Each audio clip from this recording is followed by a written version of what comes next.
Hello folks, and today what we're going to do is we're going to look at what turned up in the post today, which was a Breitling lookalike Jaragar, like it's like a navigator, and it is really nice, if not a bit big.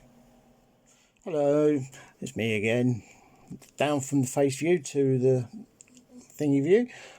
So this is it, £16 worth of automatic watch.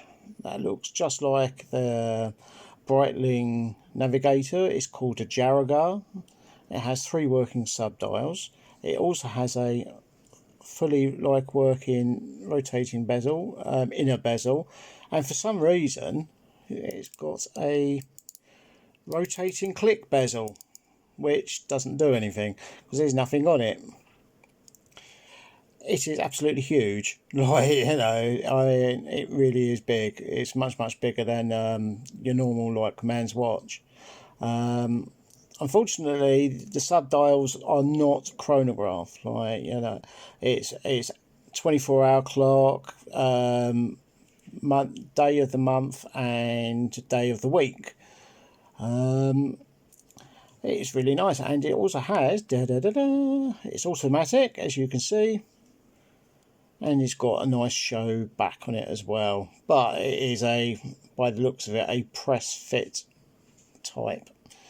So it has anti-reflection coating on it, which actually makes it quite difficult. Most times when you look at it, all you see is like this blue sheen. It makes it very hard to see. Unless you look at it, at a certain angle. I mean, that's one of the 2 things that I don't like.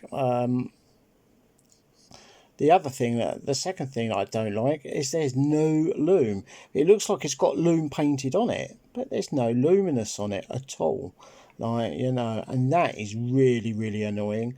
And that should not be like that. But it's got a very pleasant movement. This nice sweeping second hand there going round. Is that the 3 o'clock mark moving downwards? It's got a nice flame shaped red pointer there. I do like the fact it's got the rotating inner bezel there. That's quite cool. That is really. I mean, it's probably quite simple. It's just like a little cog in there, just driving a little pinion. So it's not the, it's not futuristic or anything. It does wind very well. Unlike the military Royale, this one actually does have a good wind on it. And it does stop, so it hasn't got a slip. The rotor doesn't seem to turn that easily, but then it is fully wound up. So I was just wondering how that's why, but I mean, look, for 16 quid, what more do you want? There's slight dome lens on the glass there, as you can see, and there's that blue sheen. That nice stainless steel with my finger marks all over it. It's my second automatic watch, and I mean, I wanted something a bit more showy, than the military stuff. Nice hasp on there, it looks to be engraved. Yes, it is engraved. I don't like the leather strap at all. It's very hard, and you can see already it's beginning to form like a shape, an indentation. It's very difficult to get undone, but it keeps. I mean, I've set it to international atomic time. It's holding time very well. It hasn't dropped a second, so and the only thing is, as well, it's not a hacking movement, so you have to kind of hope to get it on the mark sort of thing. But other than that, like all these marks all over it, that doesn't look very good, does it? Yeah, it does look to be like a fingerprint magnet. I mean, if you want something a bit functional, a bit showy, and as I say, an automatic mechanical watch, then you just can't go wrong with that. And I'm just going to update on this one as well. this military Royale, this has been brilliant. You know, it hasn't, like, you know, on international atomic time, it hasn't lost a second. It's brilliant. So, you know, I mean, that was £13.88.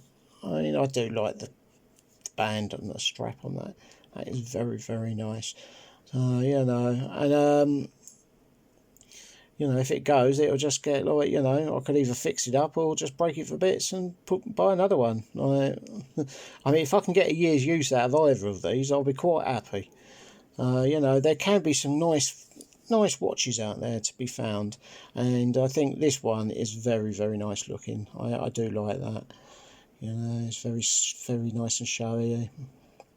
I mean, the two side buttons, they do the date functions, really.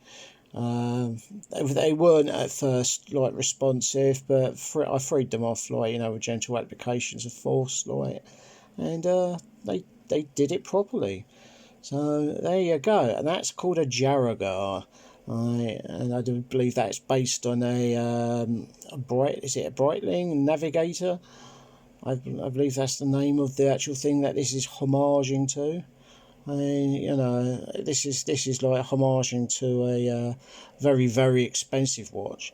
Right? So, you know, for like £16, you know, a few pennies, like, you're getting quite a lot of watch for your money.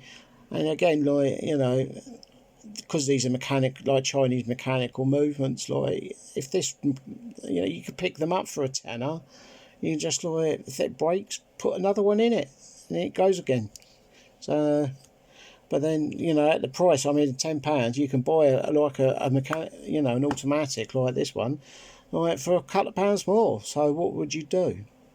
Anyway, I'll leave you with that. Like, you know, there's more to come. Like, I'm going to be doing some restoration on some King Dick tools, and also hopefully the Oscar mill that I've got, I'm going to try and source the crystal for it and change that, so that, because that's immaculate and that is a beautiful watch.